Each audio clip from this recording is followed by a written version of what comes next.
At sa mga kapadyak, in this video, meron tayong package dito galing sa XKD. Sa mga hindi pa familiar dun sa brand ng XKD, kilala sila na gumagawa ng power meter. So, clue na yun sa kung ano yung laman nito. Unbox lang muna natin. So, pinadalan tayo ng product nila para matesting natin. Ayan na.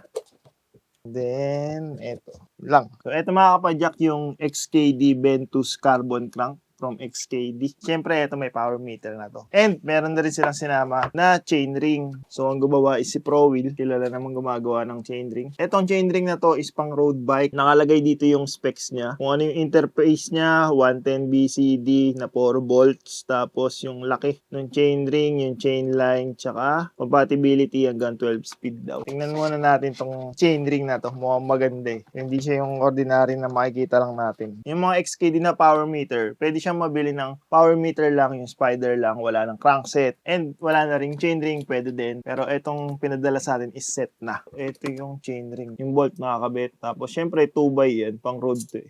Yan, ganyan yung itsura ng chainring. Ito is pwede ng pang 12 speed. So, compatible na siya dun sa mga modern na rin na mga road. Tapos, 52-36. 52 yung pinakamalaki. 30-60 yung maliit. Pang road bike. Tapos, syempre, 4 volts. Ayan. Yung usual sa Shimano, 110 BCD na 4 volts. Pakagaan. And dito na tayo sa XKD na Ventus Carbon Crankset. So, sa box, simple lang. Nakalagay lang dito yung model. Tapos, yung interface. Tsaka yung haba, 165 to. Unboxing, napaka-premium ng kanyang dating. Premium ng kanyang packaging. Pero sa XKD, kilala sila na gumagawa ng mga power meter na mas abot kaya compared dun sa mga ibang brands ng mga power meter. So kung gusto mo na pinakamakatipid, pwede ka bumili ng spider lang. So nandun naman kasi yung pinaka-function ng power meter sa crankset. Na tulad nito, na nandun lang sa spider. Pero itong pinadala sa atin ng XKD, yan, kasama na yung mismong buong crankset. So, dito yung paperworks, manual, paano gamitin, initial calibration. Dito, babasahin na lang natin. May cable na siya na kasama, kulay white, pang charge. So, ito ay proprietary kasi USB-A yung kabilang dulo, tapos ganyan yung kabilang dulo niya. May mga washers na included dito. Yan, pang dial siguro ng chain line. May pedal washer pa. Ito yung sa drive side na part. So, sa XKD, makakapili ka kung ano yung nakaprint dito. So, may mga option naman dun sa kanila. Kung anong print yung trip mo. Kung anong tingin mo na babagay sa setup mo. May mapagpipilian ka. And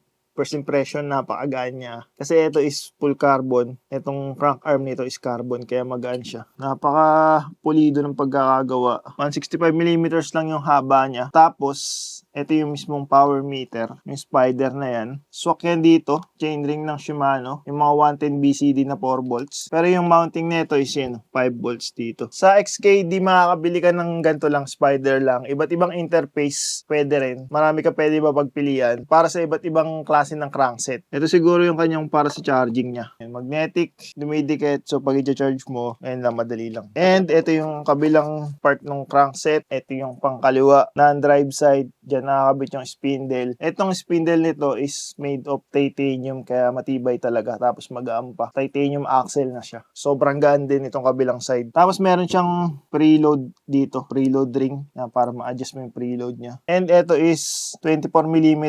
So pasok siya sa mga Shimano BB or yung mga dating Shimano crankset yung gamit. Yung usual na 24mm na spindle. Pasok to. Ganun lang. Madali lang din siyang i-install. Hindi siya yung pa-pinch bolt style na usual na makikita mo sa mga Shimano crank. Eh, syempre, di naman siguro magagawa na dito yun kasi nga carbon yung crankset na ganito. So, single bolt na lang siya dito para makabit. Tapos, sobrang gaan niya. Doon ako nagulat. Maya, timbangin natin yung weight na ito. So, kung naghanap kayo ng power meter na budget, abot kaya, etong XKD yung isa sa pwede nyo makonsider. Pwede kayong bumili lang ng spider lang para bahala na kayo kung gusto nyo gamitin yung dati nyong chainring or dati nyong crankset. Basta, mapili nyo yung compatible na spider. Yung spider, eto yun. Yung interface na nagkakabit sa chainring tsaka sa mismong crankset. Ito yun. Yan. Yan yung spider. So, andito mismo yung power meter. So, ano ba nagagawa ng power meter? Ayun yung nag-output ng power data sa bawat sipa natin. Eh, ano ba nagagawa nun? Siyempre, sa akin, bilang first time ko makakagamit ng power meter, kasi ito, pinapatesting din sa akin ng XKD. So, balak natin dito is, dito natin kakabit yan sa Winspace na road bike pag nabuo na natin to. So, dito natin isi-setup yan. So, ako, excited ako makagamit ng power meter kasi sa alam ko tungkol dyan sa mga power meter na yan. Pag nalaman mo kung ano yung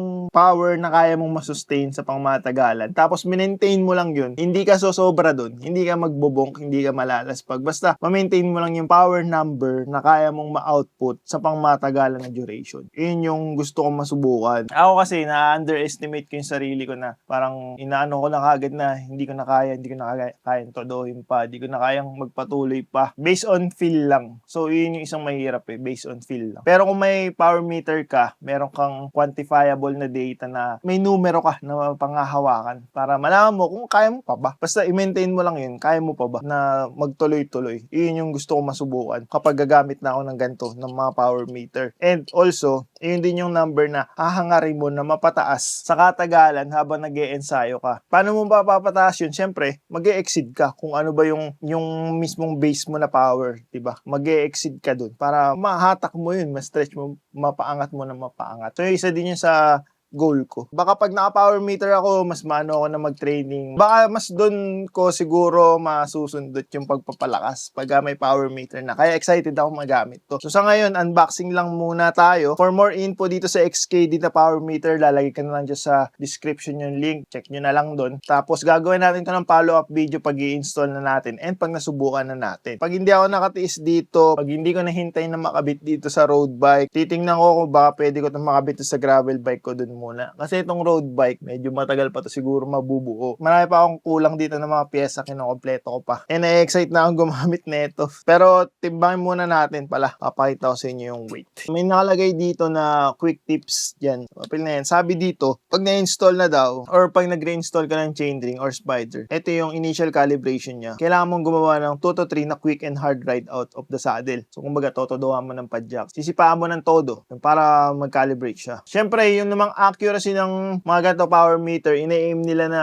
plus minus 1% lang, ganun. Hindi siya magiging kagaya din ng iba pang mga brand na mga power meter. Pwede magkaiba sila ng kakalabasan, pero syempre, konting difference lang ng number yung magiging pagkakaiba nila. Hindi sila magiging parehong-pareho kasi syempre, kung paano ginawa to, kung paano yung mga calculations ng mechanism niya sa loob, diba? Kung paano niya tinatranslate yung power data, yung bawat sipa mo, yung puwersa mo. Syempre, magkakaiba sila. So, hindi magkakapareho. Pero kung konti lang yung diferensya, okay lang. Ako naman, wala naman akong ibang power meter na pwedeng pagkumparahan nito. Ito lang yung meron ako. Kailangan mo lang, meron ka lang number na panghahawakan para sa sarili mo. Tapos, basta nagbabasa siya ng power, okay na yun. Basta hindi lang siya yung sobrang layo ng basa. Dun kung i-compare mo sa iba. Pero kung gusto mo naman siyang pagparehahin, meron ako nakitang option sa app niya na pwede mong i-set doon yung kanyang power reading. Pwede mong ma-adjust doon. Halimbawa, meron kang smart trainer. Kung bumabasa rin yun ng power, gusto mo na pareho sila, pwede mo magawa yun, pwede mo silang pagparehohin. May app, etong XKD, dun mo siya pwedeng i-adjust. Tsaka hindi lang pala power data yung binabasa nito, nakita ko na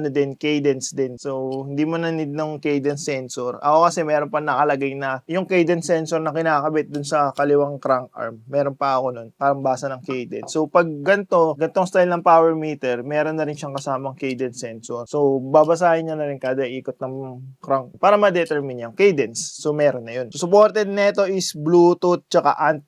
Sa mga bike computer, ko-connect to sa Bluetooth, sa mga cellphone, sa PC, sa mga ganun. Kung halimbawa, ginagamit mo siya na pang sweep, yung mga ganun, pwede rin, magko-connect din siya. Pwede rin siya magbigay ng data sa mga yun. Try natin download din yung XKD na app. And siguro yun, download din natin. Tapos, ito, meron siyang install guide dito nakasama. Very straightforward lang naman yung kanyang installation. Kompleto naman na.